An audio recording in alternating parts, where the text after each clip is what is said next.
2.5 pounds, and we're going to see about throwing off the hump. And this is a good idea for when you want to make small things, but that small thing would be too small to center on the wheel by itself. So you're just going to start with a normal amount of clay and then throw off the top. Here's how. So this starts it. You're going to pack it on fairly dry.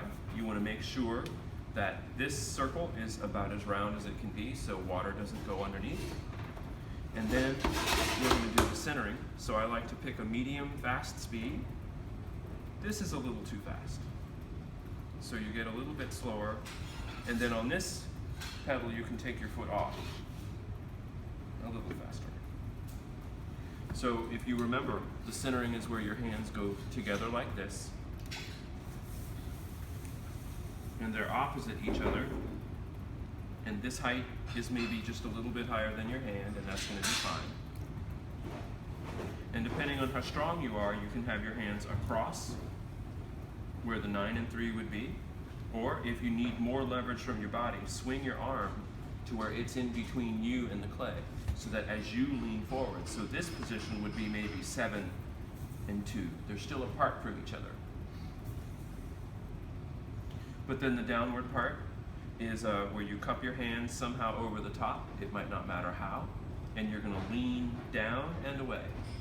Remember, the thing you always want to do, just out of logic, is to just squish it from the ceiling, right? Your teachers tell you make it shorter. And so you do. But then there's a problem of this edge thing. And so the way to get that fixed is that not only do you do downward pressure, but also outward pressure from your chair. And that, funnily enough, makes the thing go down. Well, that's just a quick review of centering, which we'll talk about as time goes. I'm going to do it maybe 2 or 3 times, and then I'll show you what the throwing off the hump is like. So essentially, you're going to center most of it, but it doesn't really have to be perfectly centered, because all you're going to do is work off the top.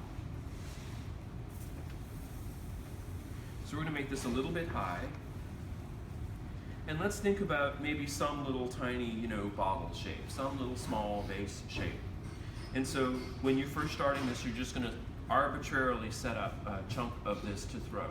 And I like to do that by taking my hand here and maybe just making a little doorknob. Something between orange, egg, little small piece. And now this you're going to focus on and ignore everything else. Later we're going to run the wire underneath here. So, like everything begins, you're going to drop a little hole. You may only need 1 finger. Now obviously there's nothing stopping you from going further than this, but we really haven't defined when this goes. Howdy. Hey.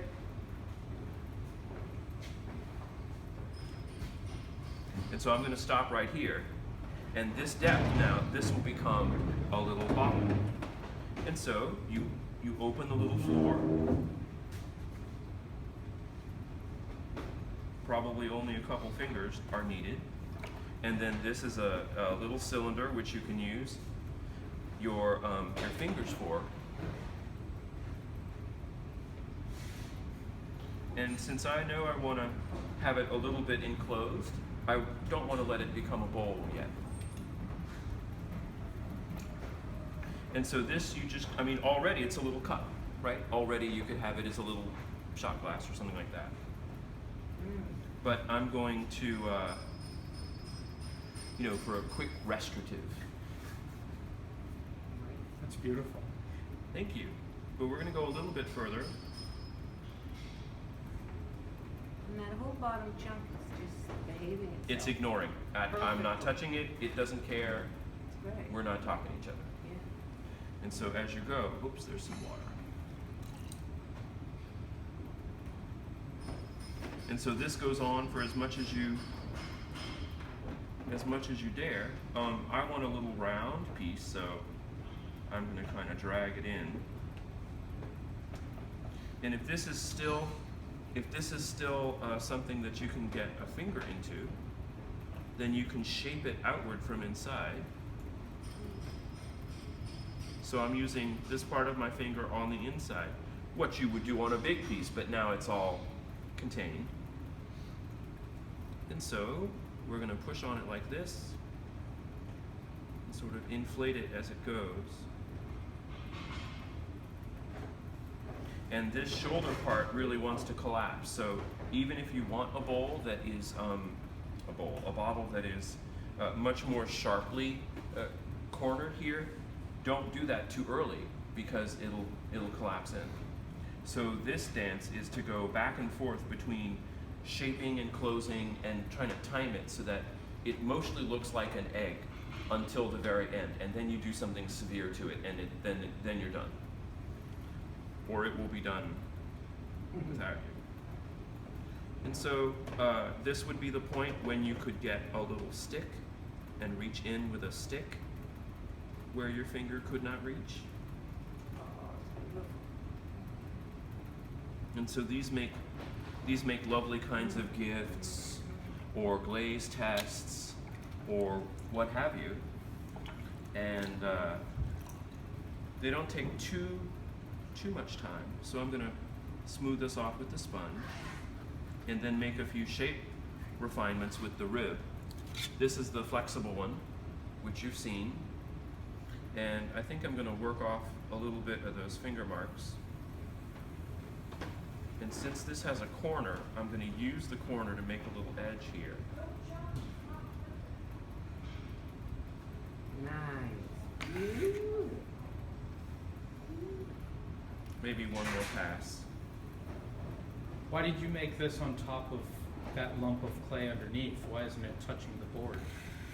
To show you how to make a really, really small piece, if you had portioned this amount of clay off on your own and tried to center that on the wheel, it's almost impossible. It's just too small. But it's reachable when it's on the top of this. So you'll use that second piece? Yep, I might be able to get 2 more out of it.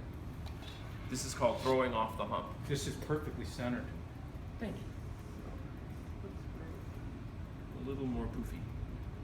Is there a name to this type of vase? This looking Oh, the vase? this type? Round. Round. Not egg or... Yes, egg. Egg is the official term. And so the real trick is to get this off safely. Yeah. And I like to make this, I like to take this tool and make kind of a really literally flat place That's a here. rib? That's a wooden rib? This is the wooden Okay, kind. yeah.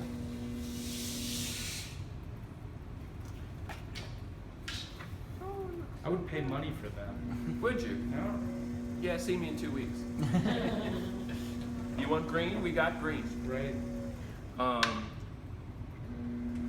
It's really good.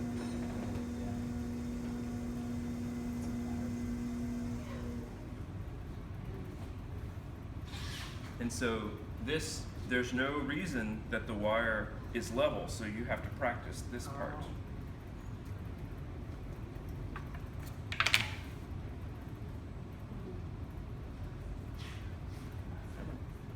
And then this would go wherever. And that may not need a whole lot of trimming. Now the one trick to continuing from here is that this is liable to be pretty weird. So you don't have to keep all of it, but I would make your downward push first. And then you just keep going. And so, thanks for watching. I might make another one. Yeah.